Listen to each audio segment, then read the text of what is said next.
Women's History Month. So, without further ado, let's get into it. There's a picture here that's from a women's suffrage group, steps of U.S. Capitol Building, Washington, D.C., USA. Okay, cool. And let's get started with a fact. Number 1. Of course, as always, everything is going to be linked in the description. Okay. Fact number 1. The first Women's History Day was held in 1909. February 28, 1909 marked the first Women's History Day in New York City. It commemorated the one-year anniversary of the garment workers' strikes when 15,000 women marched through Lower Manhattan. Manhattan is in New York, for those who do not know. From 1909 to 1910. Actually, I didn't have to say that Manhattan was in New York because it said the first woman. You know, never mind. From 1909 to 1910, immigrant women who worked in garment factories held a strike to protest their working conditions. Most of them were teen girls who worked 12-hour days. Yikes. In one factory, Triangle Shirtwaist Company, employees were paid only $15 a week. Good grief. History.com describes it as a true sweatshop. Women who worked in tight conditions at sewing machines, and the factory's owners didn't keep the factory up to safety standards. In 1911, the factory burned down and 145 workers were killed. It pushed lawmakers to finally pass legislation meant to protect factory workers. It's always so unfortunate when something tragic needs to happen in order for change to be enacted. Because typically, even if people know that something's wrong, they're used to it, they've been doing it for years, we realize it's wrong. Okay, something bad happens, it's time for change. The human condition, I don't know, it's sad. Let's keep going. Fact number 2. The day became Women's History Week in 1978. An education task force in Sonoma County, California, kicked off Women's History Week in 1978 on March 8, International Women's Day, according to the National Women's History Alliance. They wanted to draw attention to the fact that women's history wasn't really included in K through 12 school curriculums at the time. K through 12 is how they is kindergarten through 12th grade in the United States. Well, again, it's started off from a day to a week, and according to fact number 3, in 1987, it became Women's History Month. The natural progression. Women's organizations, including the National Women's History Alliance, campaigned yearly to recognize Women's History Week. In 1980, President Jimmy Carter declared the week of March 8 Women's History Week across the country, the United States. By 1986, 14 states had declared the entire month of March Women's History Month, according to the Alliance. The following year, in March of 1987, activists were successful. They lobbied Congress to declare March Women's History Month. Okay, fighting the fight. Democracy should begin at home. Okay, I'm guessing this is here's Mrs. Swing, woman suffragist picketing White House in Washington, D.C., USA. Okay, well, yeah, they fought for it to be recognized, and it worked. If you contribute to United States history, then you should be recognized, to some degree. Alright, fact number 4. Actually, if you're contributed to any country, you should probably be recognized. Not probably.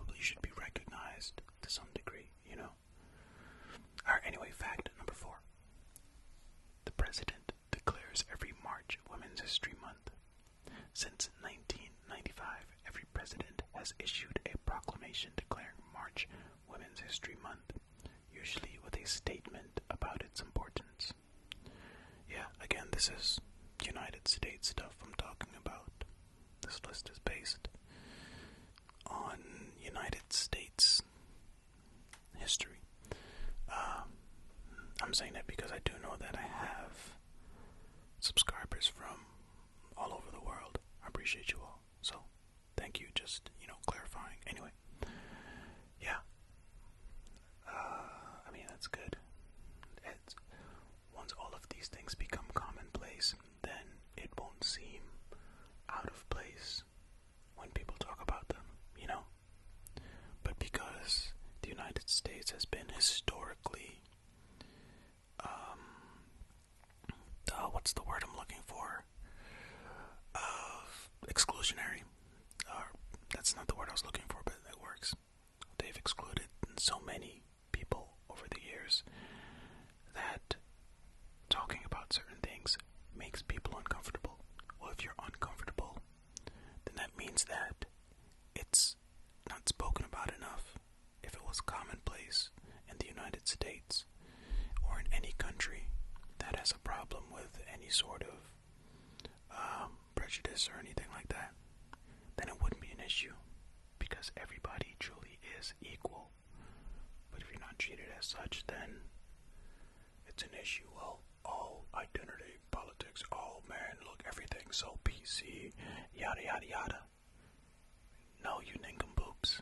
That's not what's happening. We just want everybody, if we all know what happened, we can be better. If you don't know what happened in the past, then how will you be better in the future? You're doomed to repeat your mistakes. Because we all agree that, well, everybody who is a reasonable person all agree that equality is what's most important, right? Everybody should have the same opportunities. And the reason there are certain things in place to give certain groups of people more opportunities is because they have been historically disenfranchised. Whether it be women. I'm getting off on too much of a tangent. You all understand what I'm saying. Basically, everybody is equal and should be treated as such. And until everybody is on the same playing field, you need to give a boost to other people until they're all on the same playing field. And then once everybody truly has an equal opportunity, then all of those boosts and extra things that happen for certain groups of people no longer need to happen. But until then, they should continue. Because clearly, as you can see in the world today, people are still not all treated equally. There's proof of it every single day. Alright. Tangent rant over. Alright. Fact number 5. Every Women's History Month has a theme. The 2020 theme was Valiant Women of the Vote and honored women from the original suffrage movement, as well as women who continued the struggle in the 20th and 21st century in recognition of the centennial of the 19th Amendment. Due to the pandemic, this theme was extended into 2021 and renamed as Valiant Women of the Vote, Refusing to be Silenced. The 2022 theme is Women Providing Healing, Promoting Hope, according to the National Women's History Alliance. This theme not only honors the tireless work of caregivers and frontline workers during the COVID-19 pandemic, but also women of all backgrounds who have provided compassionate healing and hope for the betterment of patients, friends, and family. Yeah, that's nice. You gotta recognize the people who are out there doing things. And this is not to say that other people aren't also providing care and other people aren't frontline workers, but historically it's been women, right? You send the men to war, women tend to the wounds. So I think that's just what they're recognizing, that hey, women that are still doing those things, we appreciate you, which I have no problem with whatsoever. Fact number 6. Wyoming Territory was the first place to grant women Wyoming Territorial Legislature gave every woman the right to vote in 1869, according to History.com. They elected the country's first female governor, Nellie Taylor Ross, in 1924. Nice, nice, nice. First female governor. Way to go, Nellie. Fact number 7. The 19th Amendment didn't give all women the right to vote. Of course, see, so even within rights being given, some people still excluded. Of course, the 19th Amendment, which granted women the right to vote, was signed into law on August 26, 1920.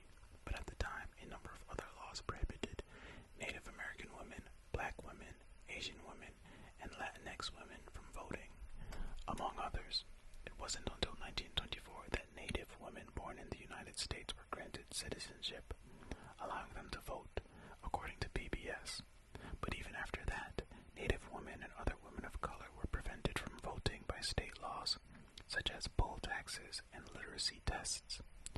It wasn't until 1965 when President Lyndon B. Johnson signed the Voting Rights Act into law that discriminatory tactics, such as literacy tests, were outlawed and all women could vote.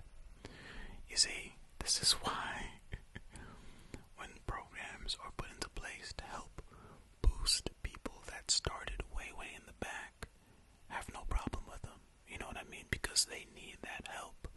Because when women were given the right to vote in 1920, it was only white women.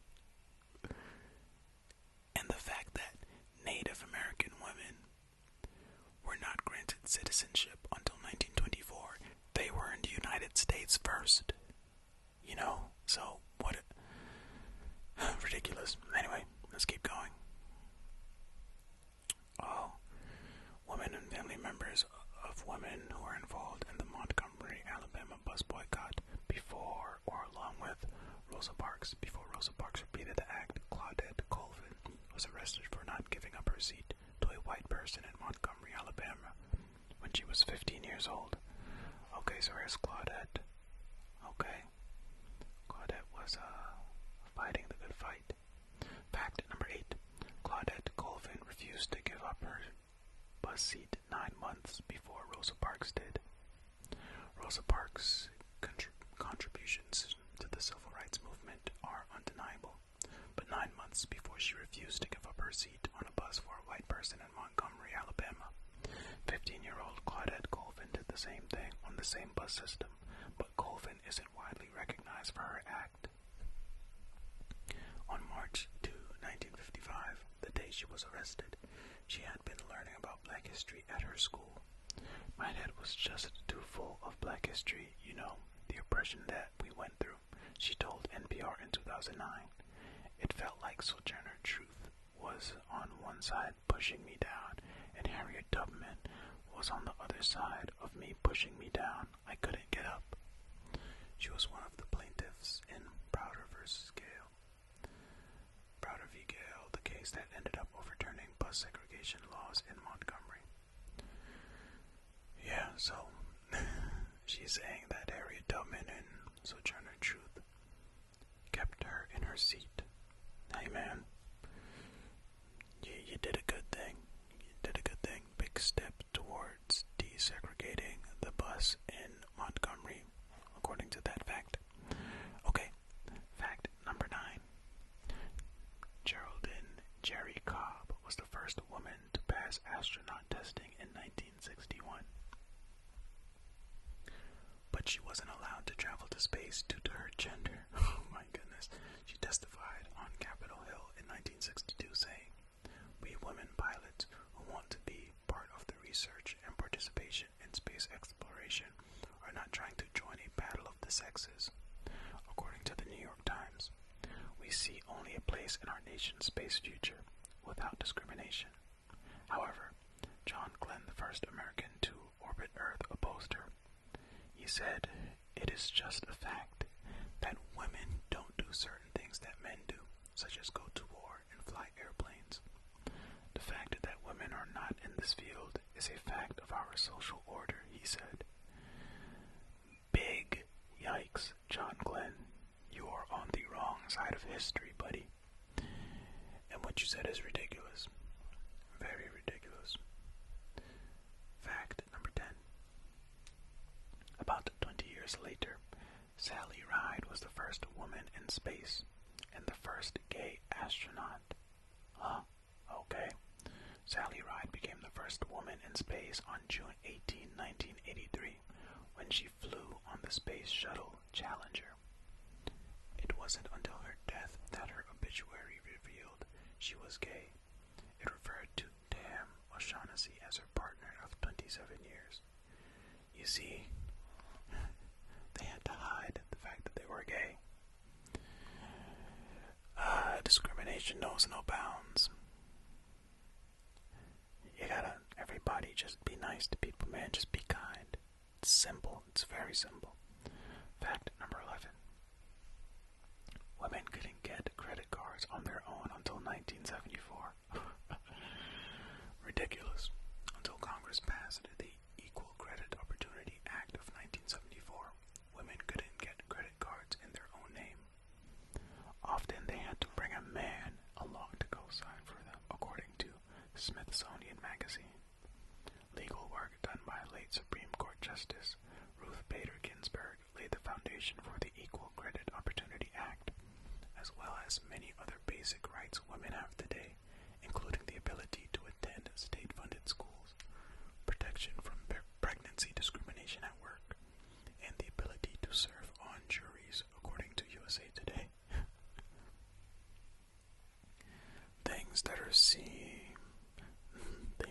Things that seem normal today were you had to fight. You had to fight for them back then, and you had to fight. Ridiculous. Very ridiculous. Okay. Fact number 12. Women make up 27% of Congress. 145 women serve in the United States Congress out of 535 total members. Though the number of women representatives continues to rise, it's important to keep in mind that the United States population is 50.8% female, according to census data. Yeah, so see, still work to be done. Fact number 13. Women outnumber men as they get older. Women age 85 and older outnumber men by about 2 to 1, according to census data from 2019. That's about 4.2 million women to 2.4 million men in the United States. Yeah, I mean, that's a thing I've heard quite a bit, that women tend to live longer than men. You know? Men just keel over and die. Maybe because some of them were being mean to people their whole lives. I don't know. Yeah, I'm sure being nice, that's probably healthier, right? I don't know. I'm not a scientist, though I was created by one. Fact number 14. More women are earning college degrees than men. Women are outnumbering men in earning post-secondary degrees. According to 2021 data from the Education Data Initiative, 59% of women continue their education after high school, compared to 50% of men. Back in the day, didn't men just go to war? You know? I mean, now, what are men doing instead of going to college? Maybe they're trying to play sports or something. Be interesting to see why that number is so different for men versus women. Fact number 15. The gender pay gap still persists. Despite the ever-growing number of women getting degrees, the gender pay gap has narrowed by less than half a cent per year since the Equal Pay Act was signed in 1963, according to Forbes.com. Women are paid 82 cents for every dollar that a man makes, with that gap widening even more for women of color, according to 2020 data by the National Women's Law Center. Well, I guess danger because if they're doing the same job as a man, should they not be paid the same? Look, I don't know all the facts, but hey, it feels like if it's same job description, same pay is warranted. No. Fact number 16. Women make up 14% of active duty military members. Women also make up 23% of officers in the Coast Guard. In January 2013, the U.S. government lifted its ban on women serving in combat positions. What? It was that recent? Holy moly. Wow. Wow, that seems kind of ridiculous. Who is this lady? Doing science, what's happening here? Oh, yes. Oh, my goodness. Marie Curie. I'm just gonna stick to that because Sklodowska. I don't know. Okay, this is Marie Curie in her laboratory. She shared a Nobel Prize in Physics in 1903 with her husband Pierre for their work in radioactivity. In 1911, she became one of the few people to be awarded a second Nobel Prize, this time in chemistry for her discovery of polonium and radium. Her daughter and son-in-law also shared a Nobel Prize for chemistry in 1935 for work in radioactive materials. He went on to become the first chairman of the French Atomic Energy Commission. France. Okay. Alright. Well, we learned more about polonium and radium because of Marie Curie, right? Yeah. Cool. And her daughter and son-in-law, we learned more about radioactive materials. I mean, you use radiation and things that are important in the medical field today. Fact number 17. Marie Curie was the first woman to receive 2 Nobel Prizes. Curie was a scientist whose research on radioactivity led her to discover 2 new elements. She also researched the atom, and her findings have been integral in scientific advancements related to atomic bombs in medicine, according to Scientific American. She was the first American to win a Nobel Prize, as well as the first person and only woman to win 2 Nobel Prizes. She won the Nobel Prize in Physics in 1903 and the Nobel Prize in Chemistry in 1911. Yeah, well, by reading that caption, we basically found that out, but even more information than that fact told us. Pretty cool. A lot of wow. I cannot speak today. A lot of advancements because of Marie Curie. Fact number 18. Eleanor Roosevelt held all-women press conferences. The First Lady held the first press conference for women reporters on March 6, 1933. She would cover issues of special interest and value to women of the country, according to the National Women's History Museum. Over the next 12 years, she held 348 press conferences for women reporters. You see, I'm sure she had to do that because women reporters were not getting their due. So, hey, they're not getting their due. Let us make it a point to have press conferences for them. I'm not mad at it. Not mad at all. Fact number 19. Women make up 57.8% of the labor force, and nearly 1 million women returned to the workforce in 2021, almost double that of men, according to the 19th. 3.3 million of all the jobs added to the economy went to women, while 3.1 million went to men. This, however, should not overlook the jobs women, in particular women of color, lost during the pandemic, when responsibilities such as childcare often fell on their shoulders. Yeah, well, it's a whole thing. Women of color are typically doing those types of jobs, so in the pandemic, when people don't want you in their houses, then you lose out, right? But, women came back in droves to the workforce, everybody can get back on their feet fully. Fact number 20.